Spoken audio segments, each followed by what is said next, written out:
양무, 호남, 시무국가 여러분 많이 들어보셨을 겁니다. 만약에 호남이 없었으면 국가도 없다. 이 말씀을 하신 분을 여러분 다 아실 겁니다. 제가 황현필 선생이 쓴 이순신의 바다라는 책을 정독을 몇 년 전에 했었습니다.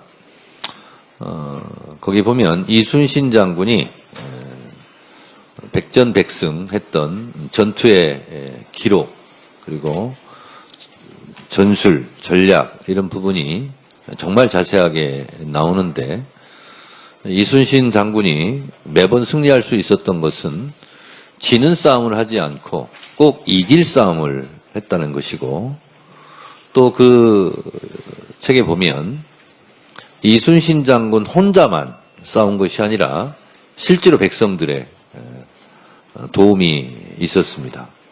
예를 들면 강강수월래가 그런 것의 전형일 것입니다.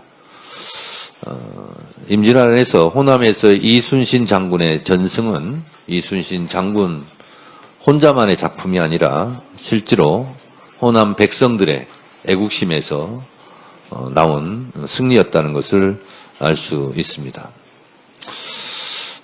한국 현대사의 과정 속에서도 대한민국의 민주주의 발전의 뿌리와 정신은 역시 호남이었습니다.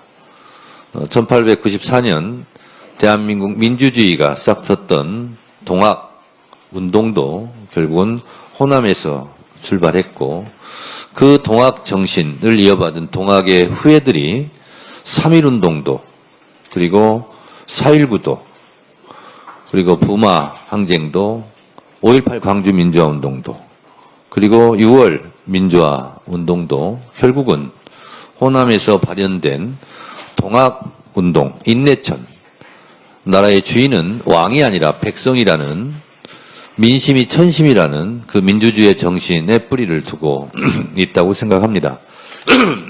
그런 면에서 봤을 때 작년 12월 3일 비상계엄 내란을 극복할 수 있었던 뿌리의 뿌리를 찾아가다 보면 거기에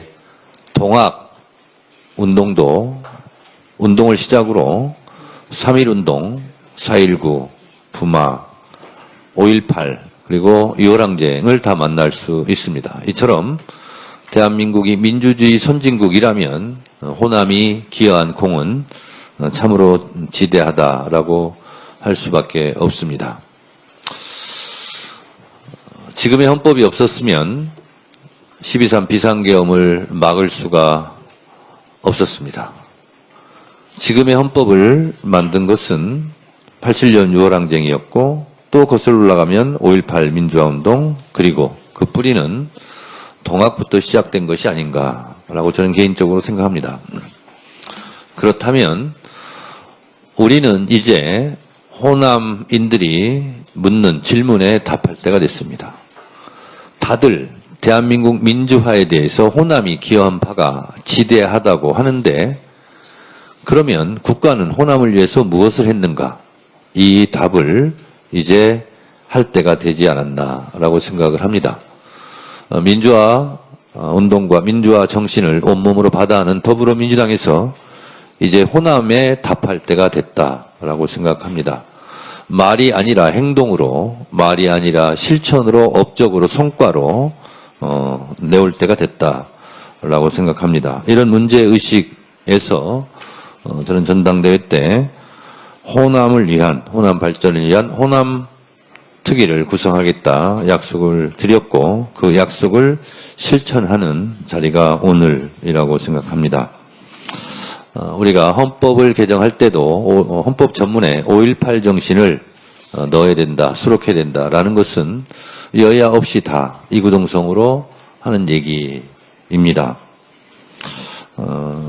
전북에 갔더니 5.18뿐만 아니라 동학 정신도 넣어야 되는 거 아니냐 또 이런 말씀도 하셔서 그런 부분도 제가 긍정적으로 참고하겠다라는 말씀을 드린 바 있습니다.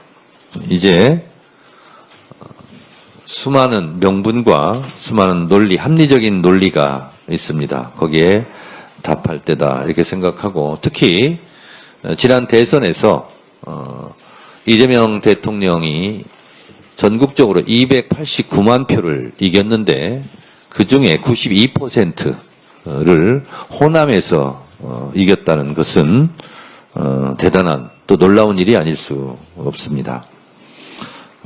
따라서 이재명 대통령의 국정 철학이기도 한 특별한 희생에는 특별한 보상이 따라야 된다 하는 국정 철학에도 맞는 일이다라고 생각을 합니다. 오늘 우리가 호남특위를 이렇게 출범을 합니다.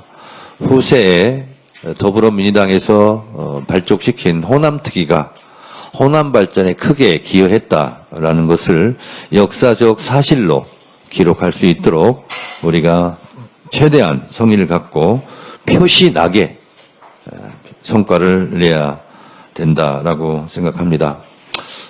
저는 개인적으로 지난 대선 때 광주 전남 골목골목 공동선대위원장을 하면서 호남에 상주를 하면서 예전에 미처 몰랐던 우리 호남인들의 깊은 한과 그 바램 이런 것을 온몸으로 느낄 수 있었습니다. 호남인들이 느끼는 자부심 이면에는 그동안 소외되고 그리고 피해를 봤던 또 그런 생각들도 고스란히 가지고 계셨습니다. 이제 호남이 인들이 갖고 있는 자부심에 걸맞게 동등하게 호남의 경제 발전을 위해서 우리 더불어민주당이 이재명 정부가 보답을 할 때다라는 점을 다시 한번 강조해서 말씀드립니다. 오늘 구성된 우리 호남특위 위원님들 보니까 다들 전문가들이시고 적임자들이시고 그래서 기대하는 바가 큽니다. 이 호남특위에서 실현 가능한 그런 목표들을 설정해 내시고 안들을 내오시면 그것은 정부에게 그리고 대통령실에게 전달을 해서 여러분들의 바람이 이루어질 수 있도록 당대표로서 최대한 노력을 하겠습니다. 감사합니다.